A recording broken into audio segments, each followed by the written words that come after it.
All right, good evening, ladies and gentlemen. Welcome to the Tuesday, August 21st, 2018 school committee meeting here at Tyngsborough High School. I officially call this meeting to order. We will start with introductions to my left. Robert Mullen. Good evening, Julie Guastucci. Good evening, Mark Branco, Assistant Superintendent. Hi, Mike Flanagan, Superintendent of Schools. Anthony Tenorello. Ryan McMahon. Paul Mitchell. Joe Messina, Business Administrator. Thank you, everyone. If we please rise for the Pledge of Allegiance. Pledge allegiance to the flag of the United States of America and to the republic for which it stands, one nation, under God, indivisible, with liberty and justice for all. Thank you. At this time, I'd like to seek a motion to approve the July 21st, 2018 school committee meeting minutes. Make that motion. I'll second. Go for it. Any discussion? All those in favor? Aye. Opposed? Abstained? That carries 6-0-0. 5-0-0. What was that? Correspondence. Mr. Chair, there are two items I'd like to share with the committee tonight. I did receive 2 phone calls in the past 2 weeks or so since our last meeting. The first one was from Jennifer Flynn, who's a representative from the MSBA, and she called to notify us that we will receive Tyngsborough Public Schools or Tyngsborough Middle School will have a senior site study visit on October 3rd at 9:30 a.m. Essentially what that means is a team from the MSBA will come to Tyngsborough Middle School and meet with 6 or 7 of our administrative team to really look at our systems and have conversations about the age of the building, the quality of the building, the condition of our systems. This is sparked. MSBA generally does periodic site visits, and because we have consistently submitted SOIs or statement of interest for Tyngsborough Middle School, they want to make sure that they have the most accurate, up-to-date information available on file at MSBA as well. So a team will be coming here on October 3rd. We look forward to that. It'll be an opportunity for us to show them our boilers, our HVAC, all our systems, and show them why we are requesting or have requested a new middle school, a core project for our middle school. Again, we haven't taken a formal vote as to whether or not we would submit an SOI again this year. That window hasn't opened up yet, but I'm working off the assumption that this committee would, again, support that, seeing that we've done it for the last 9 years. So if nothing else, a great opportunity for us to update our information with MSBA, and I'll keep you informed as that visit becomes closer and transpires. The other piece of information I want to share with you is a phone call I received yesterday from Assistant Town Administrator Justin Salzbeck. Apparently on August 27th, next Monday, our teacher day, they are going to put the signs out at Flint's Corner to announce to the community that they're going to begin construction on the expansion or widening of the roads at Flint's Corner. The project will begin soon thereafter. I don't know exactly when, but soon thereafter on the 27th. And that project is going to go probably till May. So the reason I bring that to the committee's attention is obviously we'll have to get in front of that. I'll put information out to parents, and it may impact bus routes and the commute to and from the elementary and the middle and high school routes in the morning. So just something to be cognizant of. Right now, tentatively, the work window looks like it's a 7 to 3 work window. So I think they're still negotiating that right now. But certainly at 7 o'clock in the morning, that's when we have high traffic coming from Scribner with high school students and teachers and staff dropping kids off as well. So that's just something to keep on our radar as we move forward. Excellent. Visitors' comments and questions? Seeing none. Share the success of Sophia wasn't able to make it this evening, so we will wait for our next meeting for that. Subcommittee update, policy. Tonight we reviewed 2 policies. Policy 6.6, which is Tyngsborough Public Schools policy, multifunction school activity bus, and we did a first read on that, and it's in your Dropbox, so review it and let us know if you'd like to make any changes on that. And So then I'd like to make a motion to put policy 6.6 up as a first read. oh, Second. All those in favor? aye. Aye. Any discussion? Yeah, No. this is initial draft of the policy to use the multifunction school bus, and there's a lot of things that we still think need to be addressed in it. And as we got it to review again in 6 months, I believe, to see where we go with some of the logs and ways that we need to use this, but we felt that we wanted to get something on the books as soon as possible, so that we have something for the people using the bus to go by. Have we looked at any possible uses of this bus at this time? Have we scheduled it for any sporting events or any type of stuff? Not at yet. this point? No, yeah, no, we want to work through the town with the insurance policy first, make sure that's up to date and we're all set there. And then Mr. Messina and I and Dr. Branco will craft what the actual request will be and how we'll disseminate the bus or allow people to establish that preferential order of who's going to have access to it.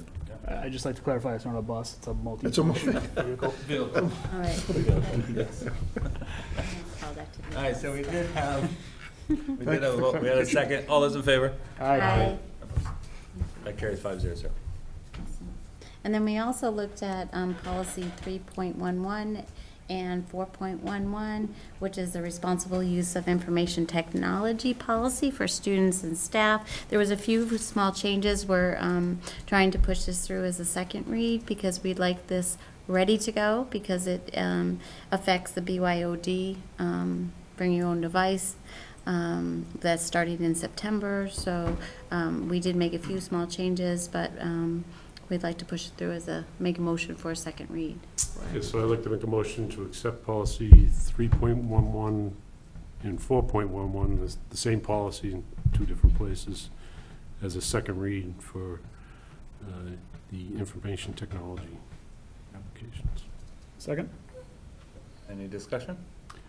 The reason why we want to push this through is, again, we want to have this ready. Our next meeting is until after school starts. We'd like to have this ready for everybody when they come in for the BYOD information. If there's any issues or questions, make sure you bring it up to someone on the policy committee, and we'll address them if something else needs to be changed. Any other discussion? All those in favor? Aye. Opposed? That carries 5-0. Thank you. Is that it from the policy committee? Yep, that's it. All right. Also part of the subcommittee would be an update on negotiations. We will discuss that in executive session this evening, so I will skip that portion this evening. Personnel, and there are a lot of changes. A lot of changes, Mr. Chair. We're happy to announce that we hired our last person today, so we are fully staffed for the school year, which is a good feeling, knowing that we still have a week left, provided nothing changes between now and Monday. So, notification appointment, Tanya Arndt, Tyngsborough High School Science, Rob Beauchesne, TES Paraprofessional, Catherine Cooney, TES Paraprofessional, Mo Derry, THS Supervisor of Students, John Deschler, TES Paraprofessional, Sue Mosley, TES Bridges, Melissa Ruggieri, TES Speech and Language Pathologist, Andrea Schwartzianitis, TES Grade 2 Teacher. That was the one I was afraid I was going to mess up. You got it though. Sounded good, though. Kate Wells. Kate Wells is going to be district-wide ELL. Steve Stanley, TES Paraprofessional. We also have several resignations. Carrie Ann Carlson, Ryan Crowley, Brittany Ferrick, Casey Starr, Ellen Tansey, and Brian White. We also did approve 1 leave of absence, and that was for high school English teacher Charlie Raris. That is a 1-trimester request. And I did ask Dr. Flanagan to read those names, because I wouldn't have gotten them anywhere close to he did. Unfinished business, summer project update. Thank you, Mr. Chair. Just to provide the committee with several updates, I know we talk about these things, and these are kind of big ticket items, but just so everyone in the community knows, Pierce Field, we have a meeting tomorrow, part of our project manager led bi-weekly meetings to really assess where we are in the process. Right now, obviously, the turf field has been stripped and is gone.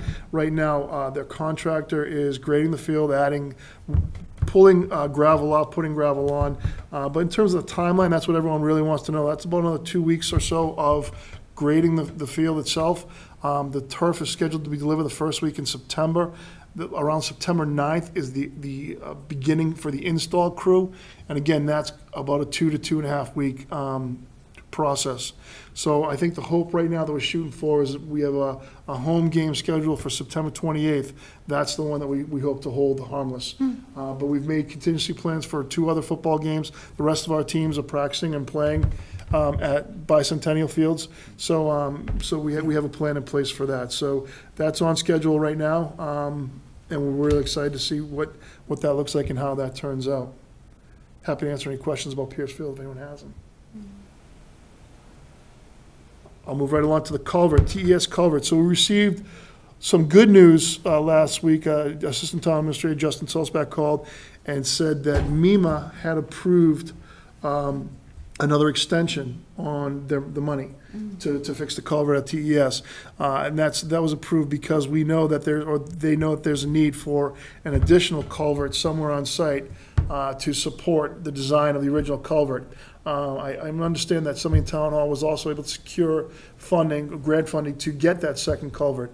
So right now, what we thought was gonna be a rush culvert replacement job on that Elementary Drive looks like it's gonna be an approval for an extension so that we'll be able to strategically replace the culvert at the elementary school and add a second culvert to deal with the watershed issue over there. So we're hopeful that FEMA will also support MEMA's extension, and we'll be able to push that project off for a year, which would be great. Is that the extension, 1 year?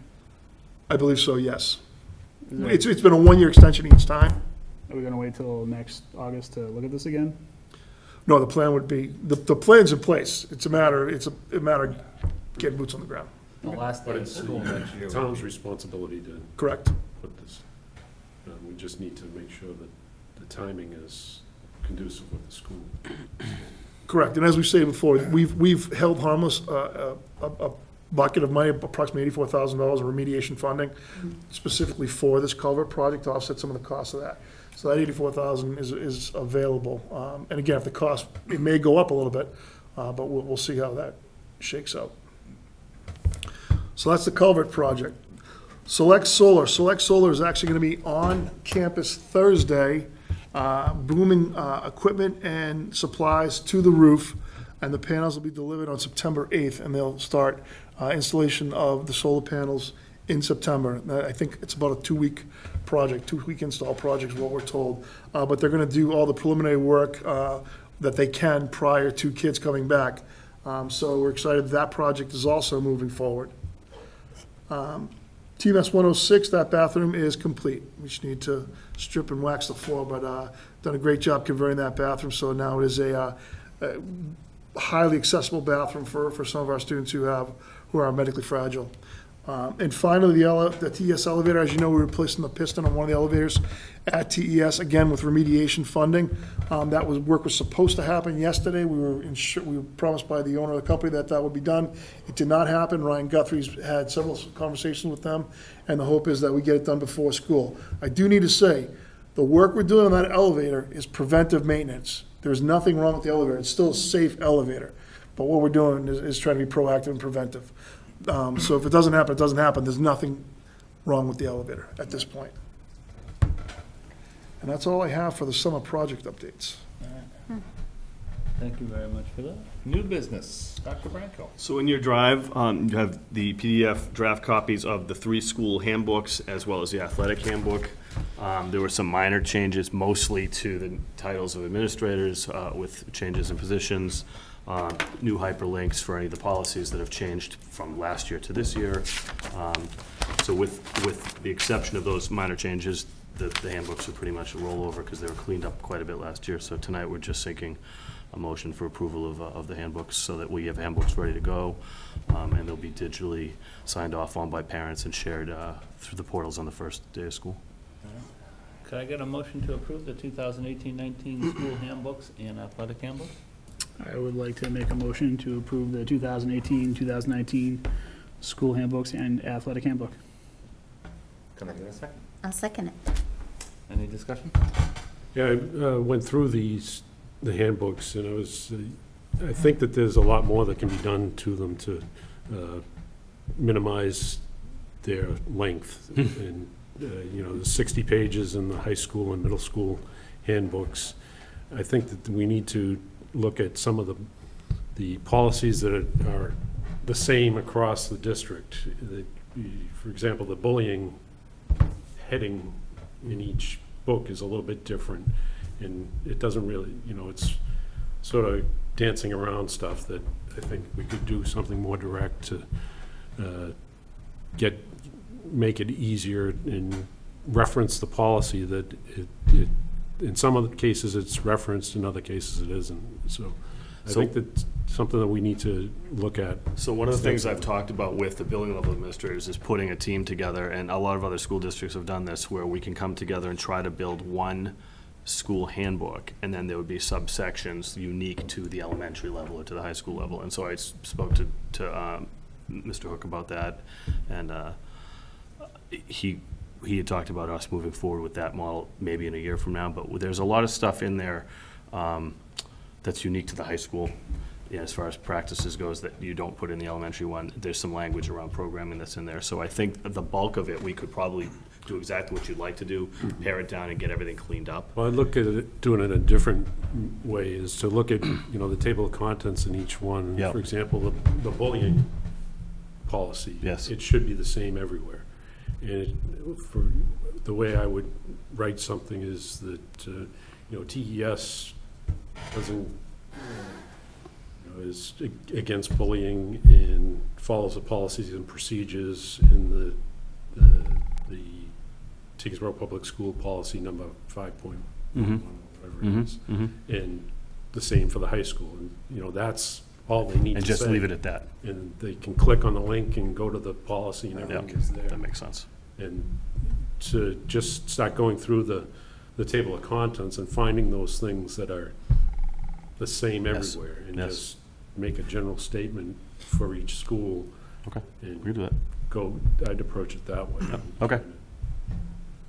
Redo, because there are a lot of things that need to be addressed for each school. And that's what I want the focus of the handbook to be, is what the school is Right. about, more than all the policies and procedures Okay. that we have here in the school committee. So let's. We can do that. Yeah. Yeah, we great. can do that. So glad to help. So let's get a team on that. Yeah. Team, yeah, Yep. okay. Yep. But for now, I'd accept what we've got. I think it's okay, but I think we can do better. Perfect, thank you. Any other comments or questions? All those in favor? Opposed? That carries 5-0. Policy 4.12 removal. Dr. Branco. So this was the policy electronic communication device, which now that we are moving forward with a robust BYOD policy, it actually conflicts with our practice. So we're asking for a motion tonight simply to remove that policy so that we aren't violating a policy by having students come in with their own devices and use them. Makes sense. The policy committee is good with that? Yep. Perfect. So could I get a motion need to to- eliminate the outdated, policy 4.12, acceptable use of information technology? Make a motion to eliminate the outdated policy 4.12. Second? Any further discussion? All those in favor? Aye. Opposed? That carries 5-0. Thank you. Thank you, Dr. Branco. School committee calendar discussion. Mr. Chair, as you know, we meet on the first and third, typically meet on the first and third Tuesdays of the month. In September, we generally get back on track with our 2 meetings a month. The first Tuesday in September this year is also Election Day.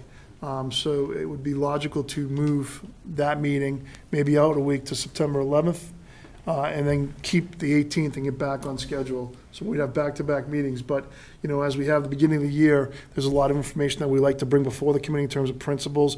I know that we've invited Chief Howe and our new SRO to come to the September 11th meeting. They've accepted that, so they're excited to come, and we could talk about school safety at the first meeting. So maybe on the 18th, we can have our principals come and do opening of the year and their goals and talk about their hopes for the year. So I would think it's important to have 2 meetings.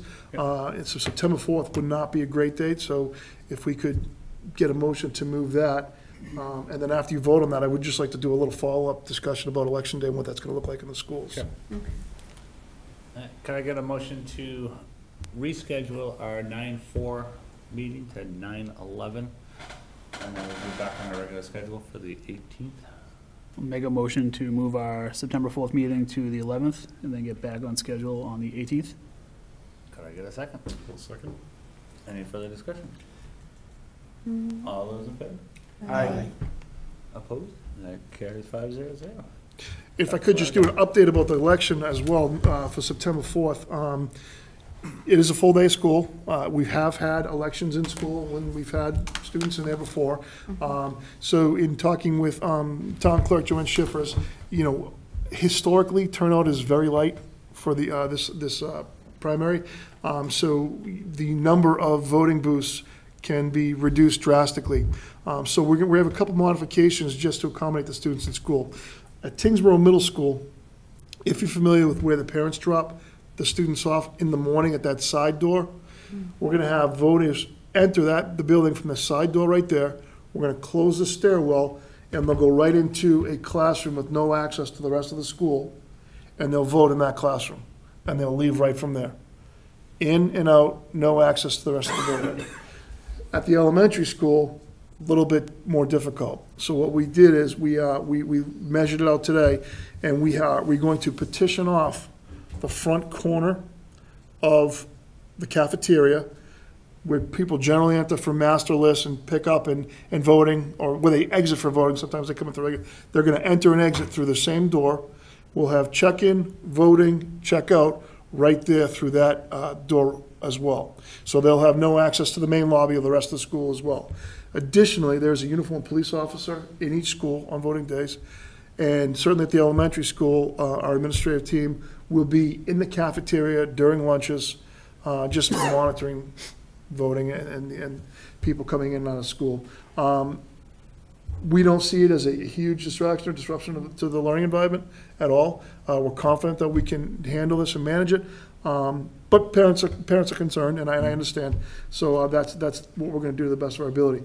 As you know, sign holders legally have the right to be within X number of feet of the door. So we're gonna have the grass area out here at the entrance of Norris Road campus. That's typically where they go. We'll keep them there. And if they start to creep up, we'll ask the police to get involved and move them back.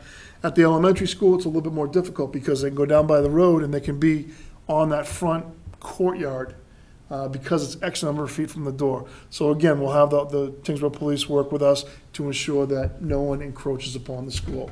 And we'll keep all our student activities out back, away from anyone who's holding signs and whatnot. So I think, if nothing else, I think our admin team and our teachers will be highly vigilant, and I think we'll be okay.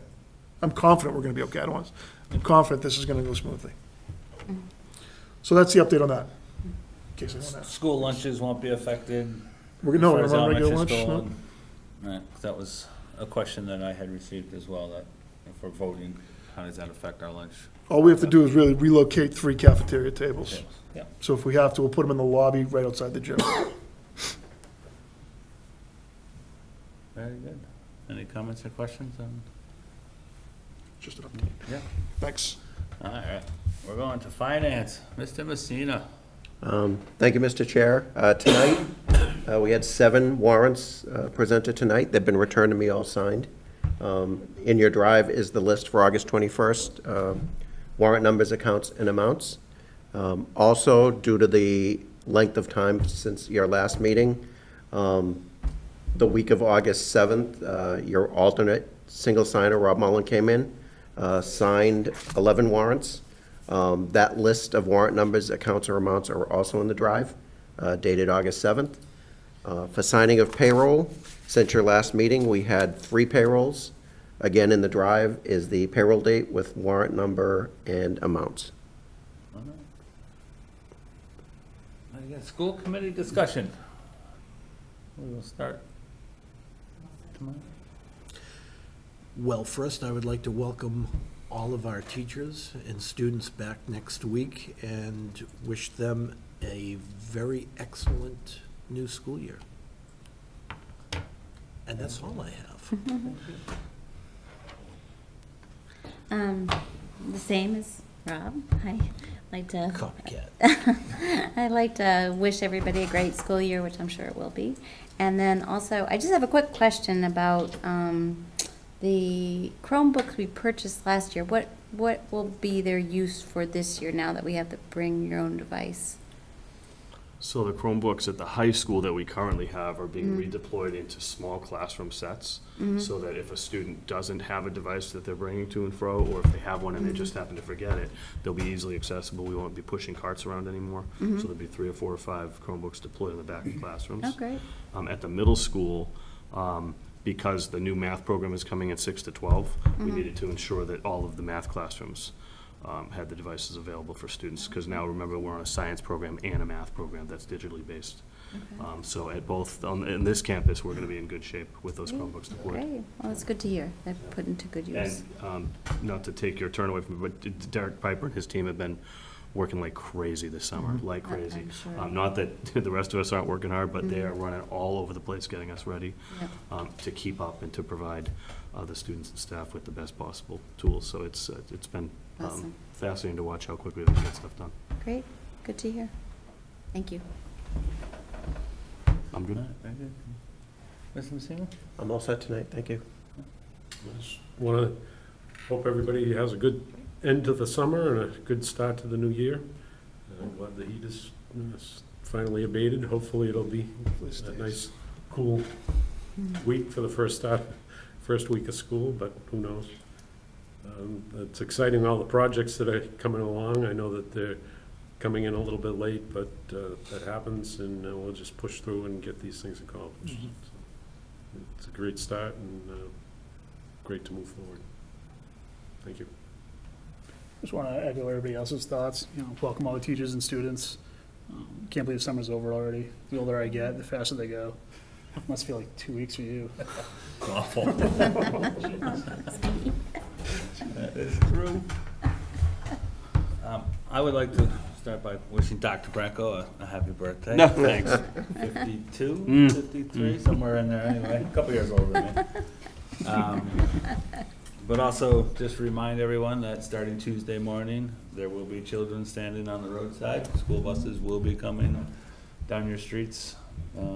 I don't know if any of our seniors or juniors watch this, but there is a lot of construction on Norris Road, in every direction of Norris Road. Please drive slowly, drive careful. There's a lot of potholes. And I'd also like to thank our maintenance staff and our janitorial staff for getting our buildings ready over the summer. I know we had some summer help in a few of our buildings, so thank you to them. I haven't been over to the elementary school in a little while, but the exterior of this building, the landscaping, the interiors that I've seen, they've done a great job, so thank you to all of them for that. Welcome back to the teachers. We do have need for an executive session to discuss a strategy with respect to collective bargaining or litigation if in an open meeting may have a detrimental effect on the bargaining and litigating position of the public body as declared by the chair. We will return from executive session only to adjourn from our regular session meeting. This action does require a roll call vote. In favor. In favor. In favor. In favor? In favor. This meeting is officially adjourned. Thank you and have a good night. Thank you.